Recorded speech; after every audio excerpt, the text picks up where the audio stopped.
મહેનત સીડી જેવી હોય છે ને ભાગ્ય લિફ્ટ જેવું હોય છે. લિફ્ટ કોઈ પણ સમયે બંધ પડી શકે છે, પરંતુ સીડી હંમેશા તમને એક એક પગથિયે સફળતાની ઊંચાઈ તરફ લઈ જાય છે. આજના સમયમાં મોટાભાગના લોકો સફળતા તો ઈચ્છે જ છે, પરંતુ મહેનત વગર.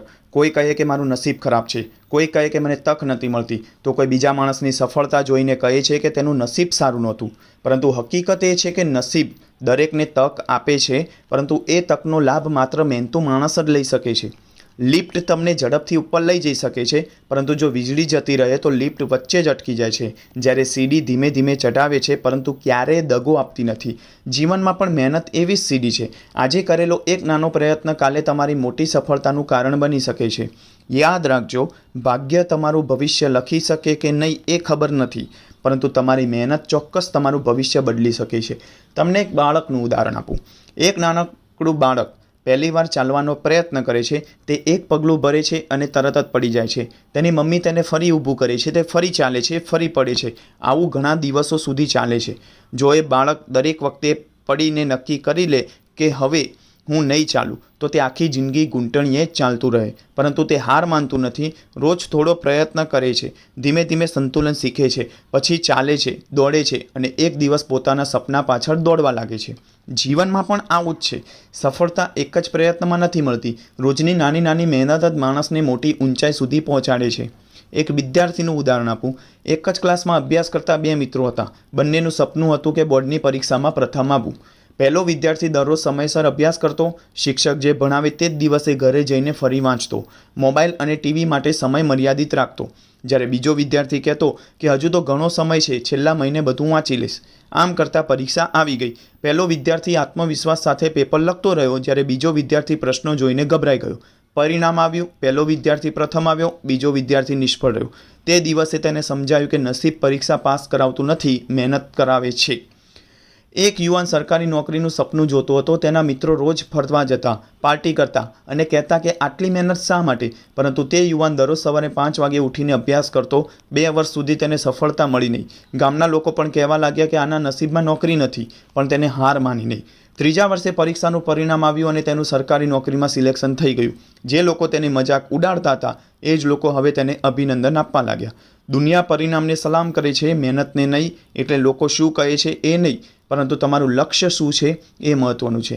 એક વેપારીએ નાની દુકાન શરૂ કરી. શરૂઆતમાં આખો દિવસ બેસવા છતાં 2 થી 3 ગ્રાહકો જ આવતા.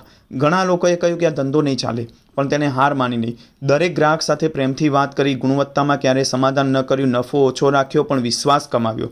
5 વર્ષ પછી એ જ નાની દુકાન એક મોટા શોરૂમમાં બદલાઈ ગઈ. જે લોકો પહેલાં કહેતા હતા કે ધંધો નહીં ચાલે, એ જ લોકો આજે તેની સફળતાનું ઉદાહરણ આપે છે. મહેનતનું ફળ મોડું મળે, પરંતુ ખૂબ અને મીઠું મળે છે.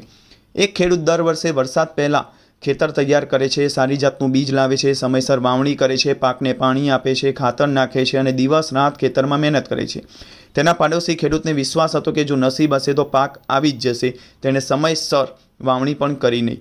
થોડા મહિના પછી લાવણીનો સમય આવ્યો. મહેનત કરનાર ખેડૂતના ખેતરમાં સોનાની જેમ પાક લહેરાતો હતો, જ્યારે બીજા ખેડૂતના ખેતરમાં માત્ર ઘાસ જ ઉગી હતી. ત્યારે ગામના એક વૃદ્ધ બોલ્યા કે વરસાદ ભગવાન આપે છે, પરંતુ પાક માત્ર મહેનત જ ઉગાડે છે. એક કંપનીમાં 2 કર્મચારીઓ એક જ દિવસે નોકરીએ જોડાયા. બંનેનો સરખો પગાર અને સરખી જવાબદારી આપવામાં આવી. પહેલો કર્મચારી દરરોજ સમયસર ઓફિસ પહોંચતો, પોતાનું કામ પૂરી જવાબદારીથી કરતો અને નવી નવી બાબતો શીખવાનો પ્રયત્ન કરતો. જ્યારે બીજો કર્મચારી વારંવાર મોડો આવતો, કામ ટાળતો અને દરેક બાબતમાં બહાના શોધતો. 3 વર્ષ પછી કંપનીમાં પ્રમોશન આવ્યું. પહેલો કર્મચારી મેનેજર બન્યો, જ્યારે બીજો એ જ જગ્યાએ રહ્યો. તેણે બોસને પૂછ્યું, હું કેમ પાછળ રહી ગયો? બોસે માત્ર એટલું જ કહ્યું કે તને પગાર સરખો મળતો હતો, પરંતુ મહેનત સરખી નથી. નોકરીમાં પગાર નહીં, તમારી મહેનત અને વિશ્વાસ તમને ઊંચા પદ સુધી પહોંચાડે છે. એક દંપતીના લગ્નને 20 વર્ષ થયા તો લોકો હંમેશા પૂછતા કે તમારું જીવન આટલું સુખી કેવી રીતે?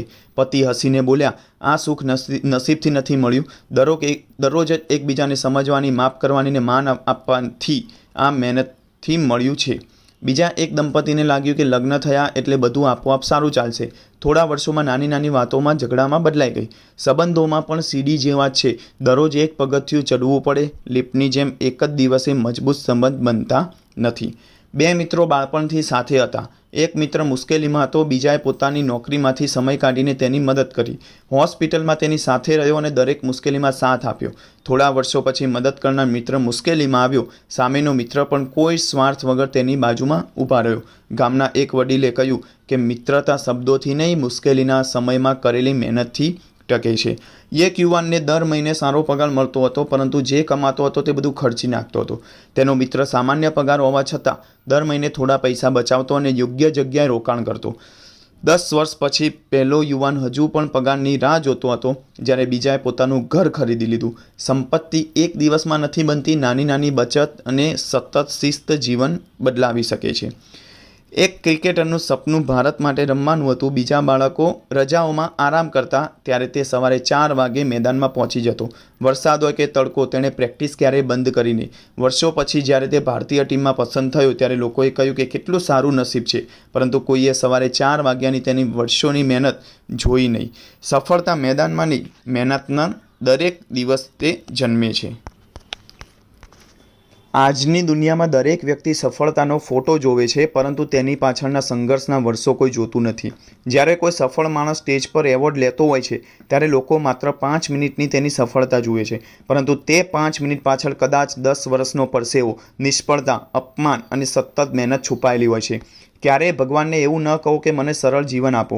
ભગવાનને એટલું કહો કે મને દરેક મુશ્કેલીનો સામનો કરવાની શક્તિ આપો, કારણ કે મુશ્કેલીઓ જ માણસને મજબૂત બનાવે છે.